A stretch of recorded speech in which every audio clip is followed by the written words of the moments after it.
نحمده ونصلي ونسلم على رسوله الكريم اما بعد فاعوذ باللہ من الشیطان الرجیم بسم اللہ الرحمن الرحیم۔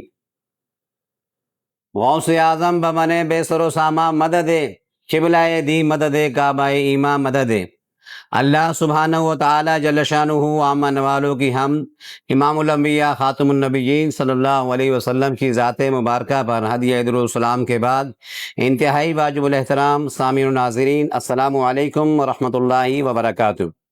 جیسا کہ آپ تمام ہی احباب جانتے ہیں کہ الحمدللہ ہر سال کی طرح اس سال بھی انجمن طلبہ اسلام اور المصطفیٰ ویلفیئر سوسائٹی کے علاوہ محترم جناب طارق محمود صاحب کی کاوش اور تعاون سے، ایسے ہی محترم جناب صغیر انجم صاحب کے تعاون سے ہفتہ شجرکاری مہم کا باقاعدہ آغاز ہو چکا ہے، اور اس موقع پر جہاں بڑوں نے باقاعدہ شجرکاری میں حصہ لیا، بڑھ چڑھ کر حصہ لیا، تو الحمدللہ سمر کیمپ کے وہ طلباء جنہوں نے الحمدللہ 50 روز سے بھی کم وقت میں یہاں باقاعدہ تربیت حاصل کی، اور تربیت کے دوران الحمدللہ مختلف موضوعات پر انہوں نے گفتگو بھی کی، سو الحمدللہ شجر کے حوالے سے بھی انہوں نے بہترین گفتگو کی ہے، اور ابھی آپ ان کی گفتگو سنیں گے بھی۔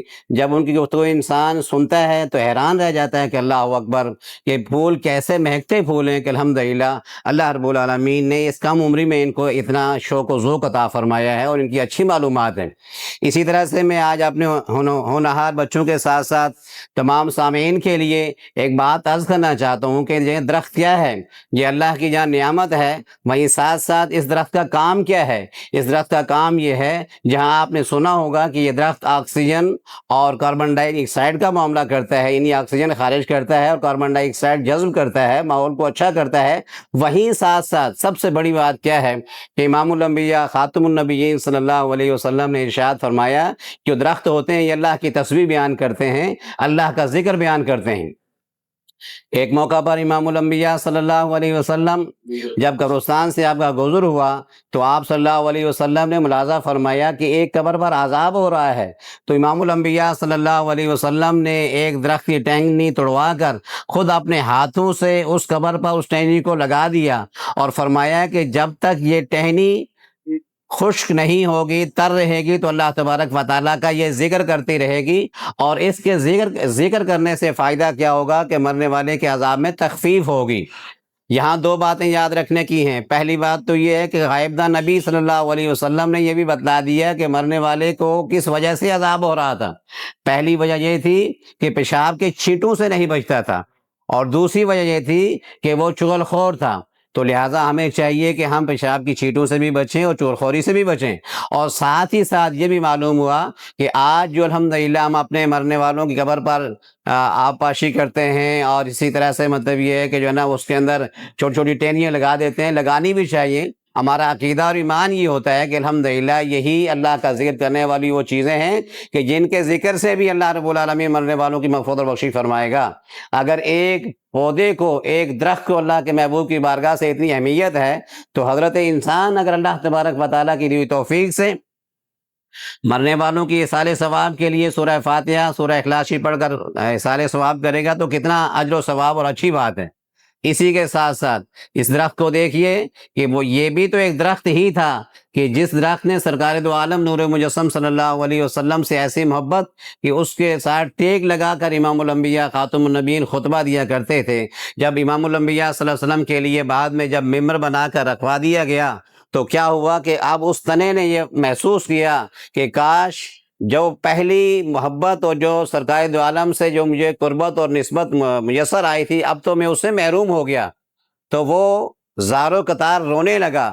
اللہ کے محبوب نے ارشاد فرمایا کہ اگر تم چاہو تو تمہیں میں ہمیشہ ہمیشہ کے لیے زندگی عطا کروا دوں، اور اگر تم چاہو تو پھر میں تمہیں جنت میں اپنے ساتھ لے جاؤں۔ اللہ اکبر، تو اس نے اپنے لیے یہی پسند کیا۔ سو الحمدللہ امام الانبیاء صلی اللہ علیہ وسلم نے اس شجر کے اس تنے کو باقاعدہ دفن کر دیا۔ اب قیامت کے دن وہی شجر اور وہی درخت سرکار دو عالم صلی اللہ علیہ وسلم کے ساتھ جنت میں ہوگا۔ میں بار دیگر محترم جناب اویس آفاقی صاحب کو بھی، اور محترم الحاج محمد حنیف طیب صاحب کو بھی، اور علاوہ ازیں محترم طارق بھائی کو بھی اور محترم انجم صغیر صاحب اور ان کی تمام ٹیم کو مبارکباد پیش کرتا ہوں کہ الحمدللہ ان نے ماشاءاللہ ایک اچھا قدم اٹھایا ہے. اللہ تعالی ہمیں بھی اپنی نعمتوں کے ساتھ ساتھ درخت جیسی نعمتوں کا بھی خیال رکھنے کی توفیق اور پیار کرنے کی توفیق عطا فرمائے. اللہ تعالیٰ میرا کہنا آپ کا سننا قبول و منظور فرمائے. میں تمام دوستوں سے گزارش کرتا ہوں کہ ماشاءاللہ KTI کا جو ایک چینل ہمیں ملا ہے اس کو باقاعدہ سبسکرائب بھی کیا جائے, اس کو سنا بھی جائے. اللہ تعالیٰ تمام دوستوں کو برکتیں عطا فرمائے. دورانِ گفتگو جو مجھ سے سہو ہو گیا تو اللہ معاف فرمائے. آمین وآخر دعوانا الحمدللہ رب العالمین. محترم حاضرین محفل اور میرے پیارے عزیز ساتھیوں، السلام علیکم. آج مجھے جس اہم اور وسیع اہم ترین ضرورت پر لب کشائی کا موقع ملا ہے وہ ہے شجرکاری کی اہمیت. درخت زمین کا حسن، دھرتی کا زیور اور انسانی زندگی کی بقا کی ضامن ہے.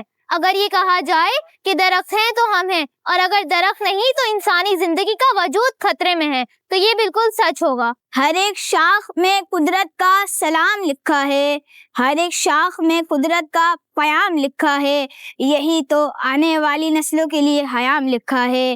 شجر لگانے سے بڑھ کر نہیں کوئی تحفہ، شجر لگانے سے بڑھ کر نہیں کوئی تحفہ، یہی تو آنے والی نسلوں کے لیے پیغام لکھا ہے. شکریہ.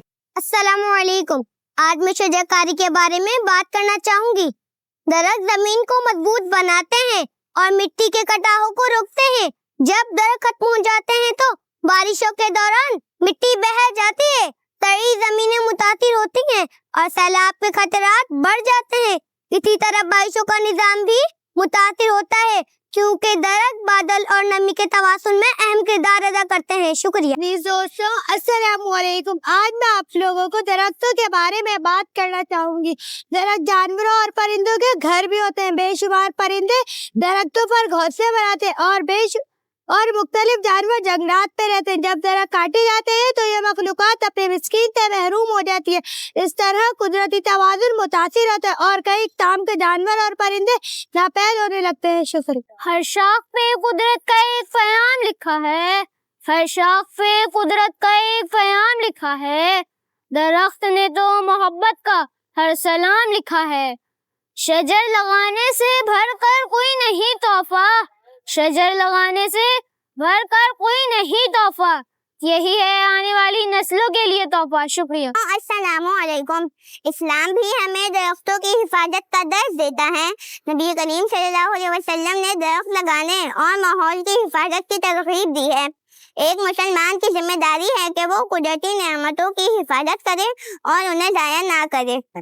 درخت کاٹ کے مت چھین لو فضا کا سکون، درخت کاٹ کے مت چھین لو فضا کا سکون، یہی تو دیتے ہیں ہم کو حیات کا قانون. درختوں کو نقصان پہنچانے کا سب سے بڑا نقصان ماحولیاتی آلودگی ہے. درخت فضا میں موجود کاربن ڈائی آکسائڈ کو جذب کرتے ہیں اور آکسیجن خارج کرتے ہیں. جب درخت کم ہو جاتے ہیں تو ہوا آلودہ ہو جاتی ہے، جس کے باعث سانس، دم اور دیگر بیماریوں میں اضافہ ہوتا ہے. صاف ہوا کے بغیر ایک صحت مند زندگی کا تصور ممکن نہیں. شکریہ. السلام علیکم. میرا نام نثار زہرا ہے اور میں 6 کلاس میں پڑھتی ہوں. شجرکاری ہمارے ماحول کے لیے بہت ضروری ہے. شجرکاری درختوں اور پودوں کا عمل ہے. شکریہ. السلام علیکم. میرا نام ہانیہ علیم ہے اور میں 6th کلاس کی طالب علم ہوں. شجر ہوں پاس تو موسم بھی مہربان رہے، شجر ہوں پاس تو موسم بھی مہربان رہے، ہوا میں تازگی اور دلشاد مان رہے. زمین کو سبز بنانا ہے تو شجر اگاؤ، زمین کو سبز بنانا ہے تو شجر اگاؤ، ہر گھر میں محبت کا ایک درخت لگاؤ. شکریہ. السلام علیکم. میرا نام سید محمد علی ہے. شجر بھی دوسروں کا درد کیا سینے میں رکھتے ہیں، شجر بھی دوسروں کا درد کیا سینے میں رکھتے ہیں، جلیں خود دھوپ میں ہمیں سایہ میں رکھتے ہیں. السلام علیکم ناظرین، میں ہوں رابعہ. درختوں کی کٹائی کی وجہ سے زمین کا درجہ حرارت مسلسل بڑھ رہا ہے. آج پوری دنیا گلوبل وارمنگ اور موسمیاتی تبدیلیوں جیسے مسائل کا شکار ہے. شدید گرمی، غیر متوقع بارشیں، خشک سالی اور طوفانوں کی ایک بڑی وجہ جنگلات کا خاتمہ ہے. اگر درختوں کو اسی طرح کاٹا جاتا رہا تو آنے والے سالوں میں یہ مسائل مزید سنگین ہو جائیں گے. شکریہ. السلام علیکم. میں ہوں ہانیہ. درختوں کو نقصان پہنچانے کا سب سے بڑا نقصان ماحولیاتی آلودگی ہے. درخت فضا میں موجود کاربن ڈائی آکسائڈ کو جذب کرتے ہیں اور آکسیجن خارج کرتے ہیں۔ محترم سامعین و ناظرین، السلام علیکم۔ درخت ہماری زندگی میں بہت اہم کردار ادا کرتے ہیں۔ درخت ہمیں آکسیجن فراہم کرنے کے کام آتے ہیں اور کاربن ڈائی آکسائڈ اپنے اندر جمع کرتے ہیں۔ اگر کسی طرح یہ درخت ختم ہو جائیں تو دنیا کے تمام انسان، جانور اور پرندے ختم ہو جائیں گے۔ اس کے علاوہ بھی بہت سی بڑی بڑی تباہیاں آ سکتی ہیں۔ درخت ہمیں آکسیجن کے علاوہ بھی بہت سی چیزیں دینے کے لیے کام آتے ہیں، جیسے کہ لکڑی فرنیچر بنانے کے لیے، آگ جلانے کے لیے، پھول ہمیں پرفیومز بنانے کے لیے اور خوشبو دینے کے لیے، اور پودے جڑی بوٹیاں، ادویات اور دوائیں بنانے کے لیے۔ اس کے علاوہ بھی بہت سی چیزیں دینے کے لیے کام آتی ہیں۔ ہمیں چاہیے کہ ہم اپنے اسکول، محلے، گھر اور پارکس میں زیادہ سے زیادہ درخت لگائیں تاکہ ہماری آنے والی نسلیں اس سے فائدہ اٹھا سکیں۔ شکریہ۔ معزز کرام اور میرے پیارے دوستو، السلام علیکم۔ میرا نام ہانیہ ہے۔